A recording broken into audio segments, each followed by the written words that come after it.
Coming up on Mountain News this morning, a milky situation causes a mess on a busy Kentucky road, and a candidate for governor in our region holds a meeting to discuss his campaign. Dedicated to Eastern and Southern Kentucky, this is WYMT Mountain News this morning.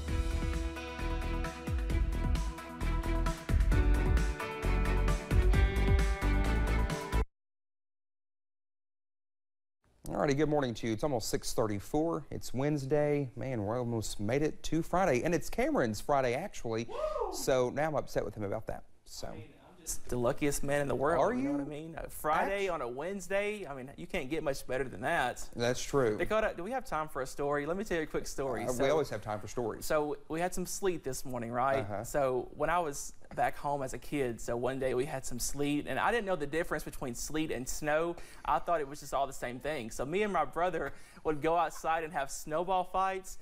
He hit me in the face with a ball of ice that was sleet one morning, and I said, I'm done. I'm going in the house. I just not thought about that, and I was like, that was so funny. I had to tell you about it. Please, now you're just about to embarrass. I am so done funny. With the games. I'm going in the house, but yeah. Wait, why did nobody tell y'all the difference between the two? I mean, Dakota, we're from Alabama. We don't know winter weather. I'm on air. I will hold my comments. This morning, though, we did get plenty of sleet in some places out there, and the good news, we are starting to dry out, though, for most of us. Here's a live look over in Pulaski County this morning. In downtown Somerset, 28 degrees over in downtown right now. The roads look to be in pretty good shape, but still, we could see a few slick spots out there as you hit the road. The good news, the bulk of the action now off to the east. We are still tracking a little bit of flurry action, though, over portions of Harlan County into Lee and Wise counties in Virginia.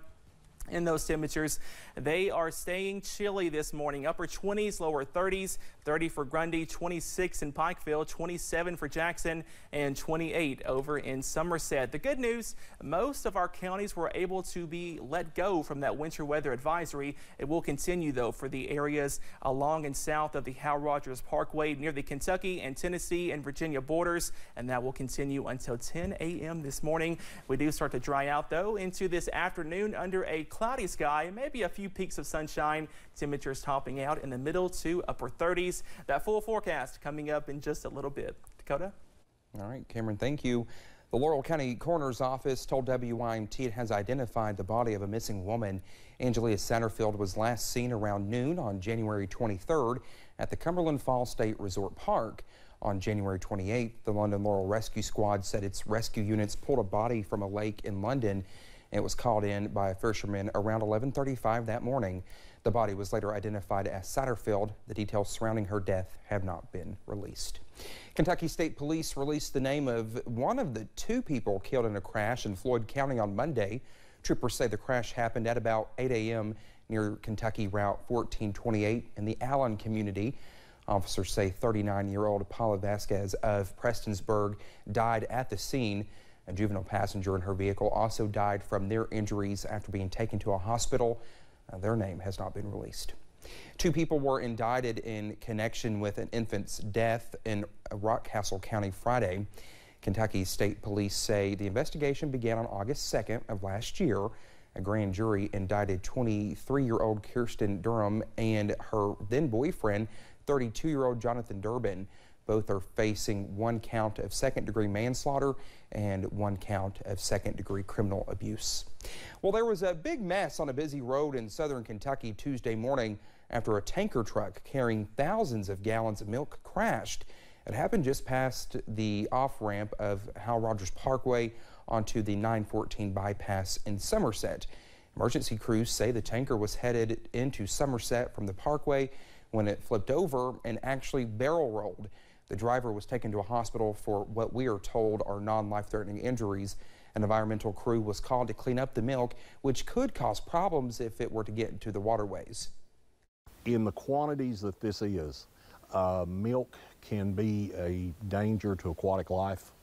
It pulls the oxygen out, it dilutes into the water. So it's not a mixture. And with that, fish, other aquatic life basically suffocate. Officials say this was at least the 10th crash on that off-ramp and say what caused this one is still under investigation. When many people think of first responders, they may think of police, firefighters, and ambulance crews. But before these people arrive on the scene, your call must reach a telecommunicator who will assess the situation and decide the next course of action. Our Alyssa Williams talked with several KSP telecommunicators about what their job entails and learned more about the organization's newest additions to their departments. Before Kentucky State Police Post 13 officials are out assessing an emergency, all calls will come through here at this telecommunications center. This is a very stressful job. It's a very important job. I mean, you are the very first of first responders. KSP Post 13 telecommunications manager Chris Hayes says telecommunicators must be prepared for anything that comes their way, whether it's helping someone with directions or something more serious. There are a lot of calls that stay with you. Obviously, when you save someone's life or you help deliver a baby or something along those lines, those are things that stay with you. And then, you know, you've got the opposite side of that, the calls that stay with you when people have not been so fortunate, when they have died. To continue this work, KSP will be welcoming 14 new Telecommunications Academy graduates to 8 different KSP posts, with 2 of those graduates working at KSP Post 13 in Hazard. Oh, we love welcoming in these new guys. I'm very excited about the 2 that we've got here at this post. They're very capable of doing the job. Telecommunications graduates receive more than 160 hours of training on confidentiality, first aid, combating stress and PTSD, and several other subjects. Those experiences shape you as a person, and they shape you as a professional, and I wouldn't trade it for anything. Graduate Ethan Brown says although you must have thick skin to get through some of the calls, he is happy to have what it takes to serve the area. I feel that I'm a very caring person. I just like to serve the public and do the best I can to help people that are in need.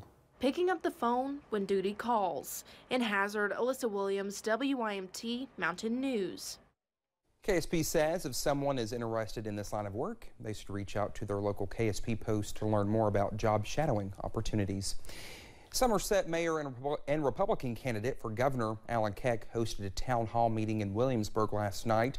The event was held at the Williamsburg Tourism and Convention Center. People were invited to come out and hear the Republicans' plan for Kentucky and to ask him questions. Williamsburg Mayor Roddy Harrison says his town is open to hosting any candidate for governor.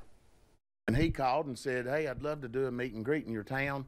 And so that's what this is. And it seemed like it may have been a couple of days later, Kelly Craft's campaign called and reached out to us as well.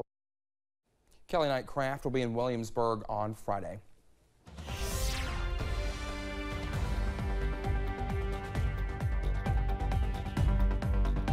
Current time is 6:41 on your Wednesday. Here's a live look right now over at US 119 at Pine Mountain. Notice the road is in pretty good shape this morning, but we are looking at a little bit of snow in the grassy areas in those higher elevations. The temperatures this morning, they are frigid, upper 20s, lower 30s, 25 for Prestonsburg, 26 in Pikeville, 27 for Jackson, and 29 over in London. So we are chilly as you step out the door this morning. But the good news, most of us are starting to dry out this morning. Maybe a few flurries over portions of Lee and Wise counties in Virginia, but most of us are starting to dry out at this hour. If you have any plans today to go outside, be sure to grab the jacket because temperatures are going to be chilly out there. We do get above freezing later on today, highs topping out in the upper 30s. Dakota? All right, Cameron, thank you so much. It's almost 6:43. Still to come here on Mountain News this morning. The first month of 2023 was an active one in terms of tornadoes. We'll tell you how many twisters touched down when we come back.